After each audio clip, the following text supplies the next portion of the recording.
Assalamu alaikum warahmatullahi wabarakatuh. இந்த வீடியோல வந்துட்டு switch statement பத்தி பார்ப்போம். So already வந்துட்டு conditional operatorsல வந்துட்டு if else statement, nested if else statement அப்படினு ஃபுல்லா வந்துட்டு பார்த்துட்டோம்.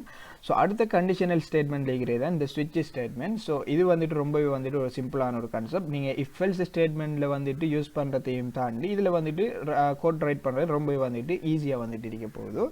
So இந்த switch statement வந்துட்டு syntax அப்படினு பாத்தீங்கன்னா இந்த switch statement டிக்ளேர் பண்றதுக்கு முந்தி நாம switch அப்படிங்கற ஒரு கீவேர்ட் ஒன்றை யூஸ் பண்ணோம். switch அப்படிங்கற கீவேர்டை யூஸ் பண்ணதுக்கு பிறகு நாம ரெண்டு parentheses ஓபன் பண்ணி க்ளோஸ் பண்ணோம். சோ நான் இது வந்துட்டு இந்த syntax-ஐ வந்துட்டு மேலோட்டமா நான் சொல்லிட்டு உங்களுக்கு ஒரு எக்ஸாம்பிள் ஒன்றோட வந்துட்டு நான் இன்னும் வந்துட்டு வழங்கப்படுத்தினேன். இன்னும் வந்துட்டு உங்களுக்கு கிளியரா வந்துட்டு வழங்கும். சோ இங்க வந்துட்டு switch அப்படிங்கற கீவேர்டை யூஸ் பண்ணி ரெண்டு parentheses ஓபன் பண்ணி க்ளோஸ் பண்ணிருக்கேன். அதுக்கு பிறகு வந்துட்டு ரெண்டு curly braces ஓபன் பண்ணி க்ளோஸ் பண்ணிருக்கேன். So இந்த curly bracesக்குள்ள தான் இந்த switch ஸ்டேட்மெண்ட் எல்லாமே வந்துட்டு ரன் ஆக போகுது. அப்ப இதுக்குள்ள வந்துட்டு இன்னொரு கீவேர்ட் ஒன்று இருக்கு, கேஸ் அப்படிங்கிற ஒரு கீவேர்ட் உண்டு. ஸோ கேஸ் அப்படிங்கிற கீவேர்டை வச்சு இதுக்குள்ள வந்துட்டு நாம கொடுக்குற எக்ஸ்பிரஷன் வந்துட்டு என்ன வேல்யூ, இப்போ இதுக்குள்ள வந்துட்டு ஏதாவது எக்ஸ்பிரஷன் கொடுக்கலாம். நீங்க ஏதாவது ஒரு வேரியபிள் நேமை கொடுக்கலாம், ஏதாவது ஒரு வேரியபிள் நேம்ற வேல்யூவை கொடுக்கலாம், ஏதாவது சம்திங் வந்துட்டு கொடுத்துட்டு ஒரு எக்ஸ்பிரஷன். அந்த எக்ஸ்பிரஷன் வந்துட்டு இந்த கேஸோட வந்துட்டு கம்பேர் பண்ணிட்டு இந்த கேஸுக்கும் இந்த கேஸில் இருக்கிற வேல்யூவும் இந்த எக்ஸ்பிரஷனும் வந்துட்டு ட்ரூ ஆகிற சந்தர்ப்பத்தில் இந்த கேஸுக்குள்ளே இருக்கிற ஸ்டேட்மெண்ட் வந்துட்டு ரன் ஆகும். உதாரணத்துக்கு இந்த கேஸ் எக்ஸ் கோலன், இங்கே வந்துட்டு நம்ம கோலன் யூஸ் பண்ணுவோம், செமிகோலன் யூஸ் பண்ண மாட்டோம். ஸோ இந்த எக்ஸ் வந்துட்டு என்னென்னா இந்த கேஸில் வந்துட்டு இந்த எக்ஸ்பிரஷனில் வந்துட்டு இந்த ஸ்விட்ச் ஸ்டேட்மெண்ட் இந்த parenthesesக்குள்ளே இருக்கிற இந்த எக்ஸ்பிரஷனில் வந்துட்டு நீங்கள் ஒரு கேரக்டர் வேரியபிள் இருக்கேன்னு வைங்களேன். இப்போ கேரக்டரில் எக்ஸ் அப்படிங்கிற ஒரு வேல்யூ வந்து ஸ்டோர் ஆகிருக்கு. ஸோ இங்கே வந்துட்டு கேஸில் வந்துட்டு எக்ஸ் அப்படிங்கிற வேல்யூ வந்துட்டு ட்ரூ ஆக இருந்தால், இப்போ இது செக் பண்ணணும், கேஸில் எக்ஸ் அப்படிங்கிறது ட்ரூ ஆக இருந்தால் இந்த கேஸுக்குள்ளே நம்ம என்ன ஸ்டேட்மெண்ட் கொடுக்கமோ அது வந்துட்டு ரன் ஆக போகுது. ஸோ இங்கே வந்துட்டு நான் சி அவுட்டில் வந்துட்டு எக்ஸ் அப்படிங்கிறத பிரிண்ட் பண்ணேன்டா எனக்கு வந்துட்டு எக்ஸ் வந்துட்டு பிரிண்ட் ஆகணும். ஸோ இதுக்கு வந்துட்டு சி அவுட் மட்டும் தான் யூஸ் பண்ணணும் அப்படின்னு இல்லை, இதுக்குள்ளே வந்து நீங்கள் இஃப் ஸ்டேட்மெண்ட் இஃப் எல்ஸ் அப்படின்ட்டு உங்களுக்கு தேவைக்கேற்ற மாதிரி யூஸ் பண்ணலாம். ஸோ இந்த கேஸில் வந்துக்கிட்டு நம்ம இந்த ஸ்டேட்மெண்ட் யூஸ் பண்ணதுக்கு பிறகு நம்ம பிரேக் அப்படிங்கிற ஒரு கீவேர்டு வந்து யூஸ் பண்ணணும். ஸோ ஏன் இந்த பிரேக் அப்படிங்கிற கீவேர்டு யூஸ் பண்ணுவோம்டா நான் அந்த எக்ஸாம்பிள் வரக்குள்ள உங்களுக்கு கிளியராக வந்துட்டு எக்ஸ்பிளைன் பண்ணுறேன். ஏன் பிரேக் யூஸ் பண்ணுவோம்டா இப்போ இந்த கேஸுக்குள்ளே இருக்கிற ஸ்டேட்மெண்ட் ரன் ஆனதுக்கு பிறகு இப்போ நாம் இன்னொரு கேஸ் ஒன்று ஓப்பன் பண்ணுறேன்டா, இப்போ இன்னொரு கேஸ் வந்துட்டு ஓப்பன் பண்ணுறேன்டா, இப்போ இந்த கேஸுக்கு வந்துட்டு y அப்படிங்கிற ஒரு வேல்யூவை வந்துட்டு பாஸ் பண்ணுறேன். இங்கே வந்துட்டு கோலன் வச்சுட்டு ஸோ இந்த கேஸுக்குள்ளே வந்துட்டு ஏதாவது ஒரு ஸ்டேட்மெண்ட் ஒன்று கொடுத்துருக்கேன் வைங்க. இங்கே வந்துட்டு நான் காப்பி பண்ணிவிட்டு இதை வந்துட்டு நான் ஜெட் அப்படின்றத சேஞ்ச் பண்ணுறேன்.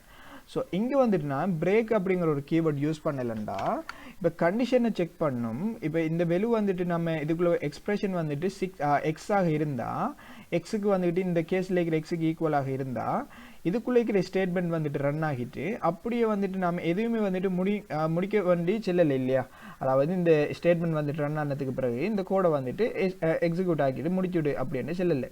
ஸோ அதனால் என்ன செய்யும்னா எவ்வளோத்த கண்டிஷன் ட்ரூ ஆகுதோ அந்த கண்டிஷன் ட்ரூ ஆனத்திலிருந்து கீழிக்கிற எல்லாத்தையுமே வந்துட்டு பிரிண்ட் பண்ணி விடும். ஸோ நம்ம எப்பயுமே வந்துட்டு ஸ்விட்ச் ஸ்டேட்மெண்ட்டில் கேஸுக்குள்ளே வந்துட்டு ஸ்டேட்மெண்ட் முடிஞ்சதுக்கு பிறகு பிரேக் அப்படிங்கிற ஒரு கீவேர்டை வந்துட்டு யூஸ் பண்ணணும். ஸோ இங்கே வந்துட்டு இங்கே வந்துட்டு நான் இந்த பிரேக்குங்கிற கீவேர்டை வந்துட்டு யூஸ் பண்ணி விட்டீங்க. ஸோ இங்கே வந்துட்டு பார்த்தீங்கன்னா உங்களுக்கு வந்துட்டு இங்கே இஃப் ஸ்டேட்மெண்ட்டில் வந்துட்டு நம்ம பார்த்த விஷயங்கள்லாம் வந்துட்டு வருது. அதாவது சிம்பிளாக வந்துட்டு பார்த்தீங்கன்னா இஃப் ஸ்டேட்மெண்ட்டில் வந்துட்டு இந்த கண்டிஷன் ட்ரூண்டா இந்த கண்டிஷனுக்குள்ள இருக்கிற ஸ்டேட்மெண்ட்டை வந்துட்டு பிரிண்ட் பண்ணணும். அதே மாதிரி இந்த கண்டிஷன் ஃபால்ஸ்ண்டா அடுத்த கேஸை வந்துட்டு செக் பண்ணணும். அதே போல் தான் இந்த ஸ்விட்ச் ஸ்டேட்மெண்ட் வந்துட்டு ரன் ஆக போகுது. ஸோ ஃபைனலாக வந்துட்டு நாம் இஃப் எல்ஸ் ஸ்டேட்மெண்ட்டில் வந்துட்டு நம்ம எல்லா கண்டிஷனும் முடிஞ்சதுக்கு பிறகு எல்ஸ் அப்படிங்கிற ஒரு கீவேர்டை யூஸ் பண்ணி நம்ம லாஸ்ட்டில் வந்துட்டு கோட் வந்துட்டு என்னத்தை வந்துட்டு ரன் பண்ணணும், ஸ்டேட்மெண்ட் வந்துட்டு பிரிண்ட் பண்ணணும் அப்படிங்கிறத நாம் வந்துட்டு லாஸ்ட்டில் எல்ஸ் பார்ட்டில் வந்துட்டு செல்வோம். அதே போல் வந்துட்டு இங்கே டிஃபால்ட் அப்படிங்கிற ஒரு கீவேர்டு உண்டு. இந்த டிஃபால்ட் கீவேர்டை யூஸ் பண்ணி நாம் லாஸ்ட்டை வந்துட்டு நாம் இதுக்கு கண்டிஷன் அப்படி இந்த வேல்யூ வந்துட்டு நம்ம பாஸ் பண்ண தேவையில்லை. இதுக்குள்ளே வந்துட்டு என்னத்தை ஸ்டேட்மெண்ட்டை வந்துட்டு ரன் பண்ணணுமோ அதை வந்துட்டு நாம் பாஸ் பண்ணி விடலாம். ஸோ இவ்வளோ தான் இந்த ஸ்விட்ச் ஸ்டேட்மெண்ட்டை சின்டெக்ஸ். ஸோ இதை வந்துட்டு நான் ஒரு சிம்பிளான ஒரு எக்ஸாம்பிள் ஒன்றோட வந்துட்டு என்னென்னா உங்களுக்கு இன்னுமே வந்துக்கிட்டு கிளியராக வந்துட்டு வழங்கும். ஸோ இங்கே வந்துட்டு நான் ஒரு 7 நாள் இப்போ ஒரு கிழமையில் இருக்கிற ஒரு வீக்கில் இருக்கிற 7 டேஸை வந்துட்டு பிரிண்ட் பண்ணுறதுக்கான கேஸ் வச்சு ஸ்விட்ச் ஸ்டேட்மெண்ட்டை வச்சு செக் பண்ணி நான் கொடுக்குற இன்புட் வந்துட்டு என்ன டே அப்படிங்கிறத வந்துட்டு அவுட்புட்டில் வந்துட்டு ஷோ பண்ணி பார்ப்போம். ஸோ அதுக்கு வந்துட்டு நான் இதை வந்துட்டு இப்போ ஃபஸ்ட்டுக்கு ரிமூவ் பண்ணி விட்றேன். இப்போ அதுக்கு வந்துட்டு இப்போ நான் இன்டிஜர் டேட்டா டைப் பண்ண டிக்ளேர் பண்ணிவிட்டு இங்கே வந்துட்டு டே அப்படிங்கிற ஒரு வேரியபிள் நேமை கொடுக்கேன். ஸோ இங்கே வந்துட்டு நான் யூசர்கிட்ட இந்த இன்புட் வாங்குறதால இங்கே வந்துட்டு வெளியே எதுவுமே வந்துட்டு டிசைன் பண்ணாமல் ஜஸ்ட் செமிகோலன் போட்டு ரெண்டு ஆகிட்டு கீழுக்கு வந்துட்டு சி அவுட்டில் வந்துட்டு என்டர் த டே அப்படிங்கிறத கொடுக்கேன். என்டர் த டே அப்படிங்கிறத கொடுக்கேன். ஸோ இங்கே வந்துட்டு என்டர் த டே அப்படின்றது கொடுத்துட்டு செமிகோலன் போட்டு இப்போ கீழுக்கு வந்துட்டு சீனில் இப்போ வந்துட்டு டே வந்துட்டு கால் பண்ணுறேன். ஸோ இப்போ வந்துட்டு என்ன நடக்கும், யூசர் வந்துட்டு டேயை வந்துட்டு என்ன டேயை வந்துட்டு இப்போ 7 டேஸில் ஏதாவது ஒரு நம்பரை வந்துட்டு இன்புட் பண்ணுவார். ஸோ இன்புட் பண்ணதுக்கு பிறகு இப்போ ஸ்விட்ச் அப்படிங்கிற ஒரு கீவேர்டை வந்துட்டு யூஸ் பண்ண மனுஷன் இல்லையா, ஸ்விட்ச் ஸ்டேட்மெண்ட் ஸ்டார்ட் பண்ணுறேன்டா. ஸ்விட்ச் ஸ்டேட்மெண்ட்டில் ஸ்விட்ச் கீவேர்டை யூஸ் பண்ணி இந்த ஸ்விட்ச் கீவேர்டுக்குள்ள இந்த பெரந்தசிஸ்குள்ள நாம எக்ஸ்பிரஷன் வந்து பாஸ் பண்ணணும் அப்படின்னு சொன்னேன். ஸோ இங்கே வந்துட்டு என்ன எக்ஸ்பிரஷன் வந்துட்டு பாஸ் பண்ண போகிறோம்டா, இந்த டே அப்படிங்கிற இந்த எக்ஸ்பிரஷன் இந்த வேரியபிள் நேம் வந்துட்டு இதுக்குள்ளே பாஸ் பண்ணுவோம். ஸோ டேயில் வந்துட்டு யூசர் ஒரு ஆள் வந்துட்டு என்ன இன்புட் கொடுக்காரோ அந்த இன்புட்டை வந்துட்டு இந்த கேஸ் வந்துட்டு இதுக்குள்ளே வந்துட்டு நம்ம கொடுக்குற கேஸ் வந்துட்டு ஒவ்வொன்றா வந்துட்டு செக் பண்ணி எந்த கேஸ் வந்துட்டு ட்ரூ ஆகுதோ அந்த கேஸ் வந்துட்டு அந்த உரிய டேட்டை வந்துட்டு பிரிண்ட் ஆக போகுது. அப்படி இல்லை எல்லாமே வந்துட்டு ஃபால்ஸ்ண்டா டிஃபால்ட்டுக்குள்ளே இருக்கிற ஸ்டேட்மெண்ட் வந்துட்டு ரன் ஆக போகுது. ஸோ இப்போ வந்துட்டு கேஸ் 1 அதாவது இப்போ யூசர் வந்துட்டு 1 அப்படிங்கிற இன்புட் பண்ணாரண்டா எனக்கு இந்த கேஸுக்குள்ளே இருக்கிற ஸ்டேட்மெண்ட் வந்துட்டு ரன் ஆகணும். ஸோ இப்போ வந்துட்டு நான் கோலன் வச்சுட்டு இப்போ நான் வந்துட்டு ஒரே லைன்லேயே வந்துட்டு நான் செய்யலாம். உங்களுக்கு இன்னுமே வந்துட்டு கிளாரிஃபிகேஷனுக்காக தான் நான் கீழுக்கு வந்துட்டு நெக்ஸ்ட் லைனில் வந்துட்டு நான் செய்கிறேன். ஸோ இங்கே வந்துட்டு சி அவுட்டில் மண்டே அப்படிங்கிறத கொடுக்கேன். ஸோ இங்கே வந்துட்டு என்ன நடக்கும், கேஸ் 1 வந்துட்டு இப்போ யூசரோட ஆள் வந்துட்டு நம்ம 1 வந்துட்டு என்டர் பண்ணாரண்டா அவருக்கு வந்துட்டு மண்டே அப்படிங்கிற ஒரு வெலு வந்துட்டு ஒரு மெசேஜ் வந்துட்டு டிஸ்பிளே ஆகும் இல்லையா. ஸோ இதே போல் வந்துட்டு நான் ஒவ்வொன்றுக்குமே வந்துட்டு காப்பி பண்ணி போகிறேன். அதுக்கு முந்தி நம்ம என்ன செய்யணும்டா, இப்போ பிரேக் ஸ்டேட்மெண்ட்டை வந்து கீழுக்கு யூஸ் பண்ணாமல் ரன் பண்ணி பார்ப்போம், எப்படி இது ஒர்க் ஆகுது அப்படிங்கிறத பார்ப்போம். ஸோ இங்கே வந்துட்டு அடுத்த ஒரு கேஸ் 1 வந்துட்டு ஸ்டார்ட் பண்ணுறேன். கேஸ் 2 அப்படிங்கிறத ஸ்டார்ட் பண்ணி கோலன் வச்சுட்டு என்டர் பண்ணுறேன். ஸோ மேலே கீக்கிறத காப்பி பண்ணிவிட்டு அப்படி வந்துட்டு கீழுக்கு நான் யூஸ் பண்ணி இங்கே வந்துட்டு டியூஸ்டே அப்படிங்கிறத சேஞ்ச் பண்ணுறேன். இதே அப்படியே காப்பி பண்ணிவிட்டு இன்னொன்றை யூஸ் பண்ணுறேன். இன்னுமே வந்துட்டு உங்களுக்கு வழங்குமென்றதால யூஸ் பண்ணிவிட்டு இங்கே வந்துட்டு கேஸில் 3 அப்படிங்கிறத சேஞ்ச் பண்ணி இங்கே வந்துட்டு வெனிஸ்டே அப்படிங்கிறத சேஞ்ச் பண்ணுறேன்.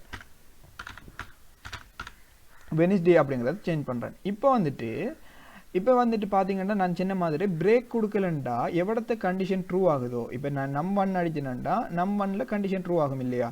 ஸோ நம் 1ல் இருக்கிற ஸ்டேட்மெண்ட்டை வந்துட்டு பிரிண்ட் பண்ணிவிட்டு அதுக்கு கீழே இருக்கிறது நான் கம்பைலில் செக் பண்ணாமல் அப்படியே வந்துட்டு பிரிண்ட் பண்ணிவிடும். இப்போ நம் 2 வந்துட்டு யூசர் ஒரு ஆள் என்டர் பண்ணாரண்டா நம் 2 தான் கண்டிஷன் ட்ரூ. இப்போ மேலே கீக்கிறது எல்லாம் விட்டுட்டு நம் 2லேருந்து கீழே கீக்கிற எல்லாமே வந்துட்டு பிரிண்ட் பண்ணும். ஸோ இது வந்துட்டு ஒர்க் ஆகுதா இல்லையா அப்படிங்கிறத நம்ம செக் பண்ணி பார்ப்போம். ஸோ இப்போ வந்து நான் ரன் கொடுக்கேன். ஸோ இப்போ வந்துட்டு என்டர் த டே அப்படிங்கிறது கேட்குது. ஸோ இங்கே வந்துட்டு நான் நம்பர் 2 வந்துட்டு என்டர் பண்ணுறேன். இங்கே வந்து நம்பர் 2 வந்துட்டு என்டர் பண்ணுறேன். அதுக்கப்புறம் வந்து பார்த்தீங்கன்னா டியூஸ்டே வெனிஸ்டே அப்படின்ட்டு நமக்கு 2 அவுட்புட் வந்திருக்கு இல்லையா, டிஸ்பிளே ஆகிருக்கு. ஸோ இது என்னென்னா நம்ம பிரேக் யூஸ் பண்ணாதால இப்போ ஒரு ஸ்டேட்மெண்ட் இப்போ எவ்வளத்தை வந்துட்டு கண்டிஷன் ட்ரூ ஆகுதோ அந்த இடத்துல இருந்து அந்த கீழ்க்கிற எல்லா ஸ்டேட்மெண்ட்டையுமே வந்துட்டு எல்லா கேஸுக்குள்ளே இருக்கிற ஸ்டேட்மெண்ட்டையும் வந்துட்டு ரன் ஆகிவிடும். ஸோ இதுக்கு தான் நம்ம பிரேக் யூஸ் பண்ணுறோம்.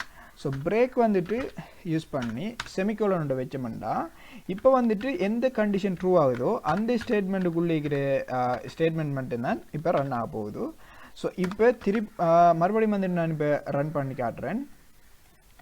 இப்போ வந்துட்டு நம்பர் 2 வந்துட்டு என்டர் பண்ணி போட்டு பார்த்தீங்கன்னா இப்போ டியூஸ்டே அப்படிங்கிற வேல்யூ மட்டும் வந்துட்டு நமக்கு டிஸ்பிளே ஆகிருக்கு. ஸோ இதே போல் வந்துட்டு நான் இந்த கேஸை வந்துட்டு அப்படியே இந்த ஸ்டேட்மெண்ட்டை காப்பி பண்ணி கீழுக்கு யூஸ் பண்ணுறேன். num4 அப்படிங்கிறத இதில் கொடுக்கேன்.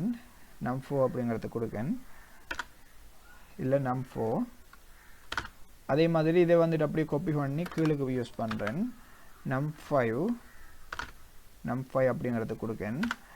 இங்கே வந்துட்டு வெனிஸ்டேக்கு பதிலாக வந்துட்டு நான் தேர்ஸ்டே அப்படிங்கிறத சேஞ்ச் பண்ணுறேன். இங்கே வந்துட்டு வெனிஸ்டேக்கு பதிலாக ஃப்ரைடே அப்படிங்கிறத சேஞ்ச் பண்ணுறேன். ஸோ அதே போல் வந்துட்டு இங்கே வந்துட்டு இன்னொரு கேஸ் ஸ்டேட்மெண்ட்டை வந்துட்டு காப்பி பண்ணி பேஸ்ட் பண்ணுறேன். ஸோ இங்கே வந்துட்டு num5க்கு பதிலாக num6 வந்துட்டு சேஞ்ச் பண்ணுறேன். இங்கே சாட்டர்டே அப்படிங்கிறத சேஞ்ச் பண்ணுறேன். அடுத்தது வந்துட்டு கேஸ் 7 வந்துட்டு பேஸ்ட் பண்ணுறேன். ஸோ கேஸ் 7 கேஸுக்கு வந்துட்டு வெளியே வந்துட்டு 7 அப்படிங்கிற வெளியே வந்துட்டு பாஸ் பண்ண போகிறேன். 7 இங்கே வந்துட்டு சண்டே அப்படிங்கிறத சேஞ்ச் பண்ணுறேன். சரி, இப்போ ஏர்லி நாளைக்கு வந்துட்டு ஏர்லி வந்துட்டு நம்ம வந்துட்டு நாம் அசைன் பண்ணிட்டோம். யூஸர் வந்துட்டு ஒவ்வொரு நம்பர் வந்துட்டு ஏதாவது ஒரு வெளியே வந்துட்டு பிரிண்ட் பண்ணாருண்டா அவருக்கு வந்துட்டு அந்த டேட்டுக்குரிய மெசேஜ் வந்துட்டு டிஸ்பிளே ஆகும் இல்லையா. ஸோ இப்போ ஏழையும் விட அதிகமாக வந்துட்டு யூஸர் ஒரு ஆள் வந்துட்டு என்டர் பண்ணுவாராக இருந்தால் இப்போ அதுக்குரிய ஒரு மெசேஜ் ஒன்று டிஸ்பிளே பண்ணணும் இல்லையா. ஸோ அதுக்கு தான் வந்துட்டு நம்ம இங்கே டிஃபால்ட் அப்படிங்கிற ஒரு கீவேர்டு வந்துட்டு யூஸ் பண்ணுவோம். ஸோ டிஃபால்ட்டில் வந்துட்டு என்ன செய்யறேன்டா இப்போ அதே போல் செமிகோலன் யூஸ் பண்ணி இப்போ இந்த எல்லா கண்டிஷனுமே ஃபால்ஸாக இருந்தால் இந்த நம்ம கொடுத்திருக்கிற எல்லா கண்டிஷனுமே எல்லா கேஸுமே ஃபால்ஸாக இருந்தால் இந்த டிஃபால்ட்டுக்குள்ளே இருக்கிற ஸ்டேட்மெண்ட் வந்துட்டு ரன் ஆகணும். ஸோ இங்கே வந்துட்டு டிஃபால்ட்டுக்குள்ளே வந்துட்டு நம்ம பிரேக் அப்படிங்கிற விஷயம் வந்துட்டு போடணுமெண்ட் அவசியம் இல்லை. ஏனெண்டா இப்போ டிஃபால்ட்டுங்கிறதை வந்துட்டு நம்ம லாஸ்ட்டாக வந்துட்டு கொடுக்குறது தான் இல்லையா. ஸோ அதனால் இதுக்குள்ளே வந்துட்டு பிரேக் போடணுங்கிற அவசியம் வந்துட்டு இல்லை. ஸோ இங்கே வந்துட்டு நான் இன்வெலிட் இன்புட் அப்படிங்கிறத பாஸ் பண்ணுறேன். ஃபைன். இப்போ வந்துட்டு இந்த கோடை வந்துட்டு நான் ரன் பண்ணுறேன். ஸோ கீழே பார்த்தீங்கன்னா என்டர் த டே அப்படிங்கிற மாதிரி நமக்கு டிஸ்பிளே ஆகிருக்கு. ஸோ இந்த என்டர் த டே அப்படிங்கிறதுல நான் 5 அப்படிங்கிறத கொடுத்து என்டர் பண்ணேன் அன்னைக்கு ஃப்ரைடே அப்படிங்கிறது மட்டும் டிஸ்பிளே ஆகிருக்கு இல்லையா. ஸோ அதே மாதிரி இப்போ 4 அப்படிங்கிறத கொடுத்து என்டர் பண்ணுறேன்.